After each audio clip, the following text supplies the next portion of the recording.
So Joe Biden made the conscious decision to pardon his son. There's an old hip hop song from my generation, as you can see from all the grays. And the hook went, you can get with this or you can get with that. You can get with this or you can get with that. America, you cannot have it both ways. Either the law matters or it doesn't.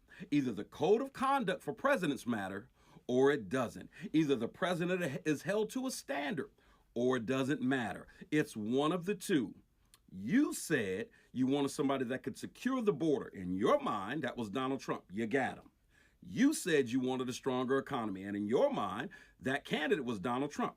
You got him. You said you wanted somebody to make America great again. And in your mind, the candidate to do that was Donald Trump. Here's what you don't get. You don't get to throw all the rules out the window on behalf of that candidate. You don't get to skirt the system on behalf of that candidate and then expect everyone else to toe the line. This is conventional wisdom. I'm a basketball coach, and I understand with children, let alone adults, you allow bad behavior from kids or from parents, it turns into a snowball effect. It is not sustainable. And so if you want to let one child be a diva and do whatever the hell he or she wants to do, just know that there's going to be a trickle-down effect for those actions. If you're going to allow one parent to be a tyrant, to run everybody off of the court, to do and say whatever they want to do and say whenever they want to do and say it, then be prepared for the blowback because you're going to have problems from other parents. This is with dealing with kiddie basketball, let alone politics, right? I look at Joe Biden's decision and I can tell you exactly what he was thinking no matter what the official statement says.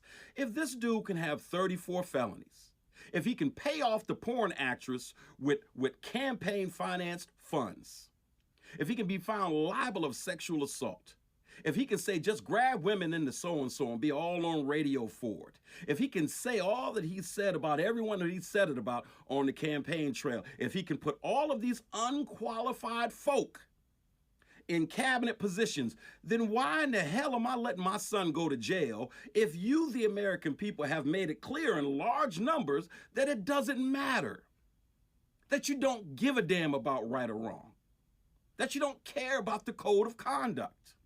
Now, you voted for him, you got him. You don't get to dictate what everybody else does because I'm telling you, not because I'm a guru, not because I'm Nostradamus. I'm telling you that from a common sense standpoint, if you let one powerful person do all of the crazy shit that this person has done and continues to do, then that will become your norm. You see the way the Republicans, if you even want to call them that, have normalized this behavior? You see the way that so many Americans have normalized this behavior? Let me give you a local example. There's a young lady, young Hispanic lady on city council here in my hometown. She put a post on social media and she compared red MAGA hats to white KKK hoods. All she had her say, she had everything under the sun to say about people that voted for Donald Trump. Because in her mind, it made no sense, and she made a couple of judgment calls. Now, I'm not going to say whether or not that was right or wrong. It was her prerogative. A whole bunch of people in red hats stormed City Hall, crowded the room, and demanded that she step down because of her callous words. Demanded that she step down because of her judgmental words. Are you kidding me? Do you know how utterly stupid you sound right now? You won the election. You got your guy. You traded decency for it. You won your election. You got your guy. You traded political germaneness for it. You won the election, you got your guy. You traded anti-bullying for it. You see what I'm saying? You threw it all out the window.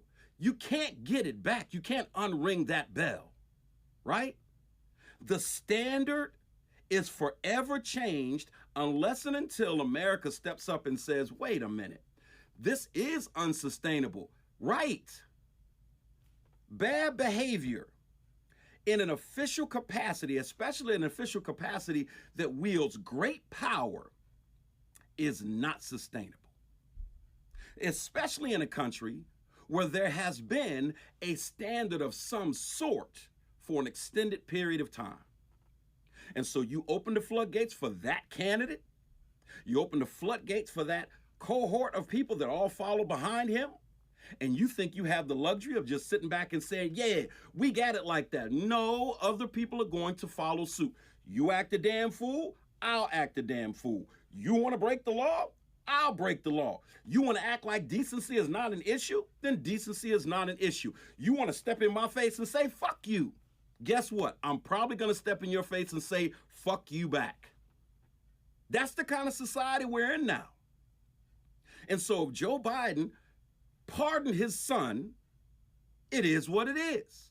That's your disposition with everything that Trump does, correct? I'm not trying to be controversial, but you are literally getting what you asked for. What did you expect? This is not going to be the last time this happens. You're watching Trump continually overreach, do things that are not just unconventional, but just downright not smart, right? And you think that there's not going to be blowback behind this. And so I say to you, especially those of you who voted for Trump, get used to this reality. You wanted conflict on a regular basis. You got it. You want a rule break on a regular basis. You got it. You want it tit for tat on an official level at the highest level. You got it. You wanted to see a military that was led by somebody completely unqualified. You wanted to see a school district that's led by somebody completely unqualified, for a central intelligence unit to be led by somebody completely unqualified. And you don't think there will be mutiny behind some of these decisions? You really think all of our people in the military are going to follow behind Pete Hegseth? Do you really think people from across the country are going to get behind a fucking pro wrestling guru for the Secretary of Education? You signed on to this stupidity. Excuse it however you want. You signed on for it. Other people are going to do them in return. So you got two choices. You can either learn to live with chaos from everybody, or you can make the conscious decision to say, let us return to normalcy. You can get with this or you can get with that, but you cannot have them both, right? And so if you're belly aching about this, shut up already, because you got what you asked for.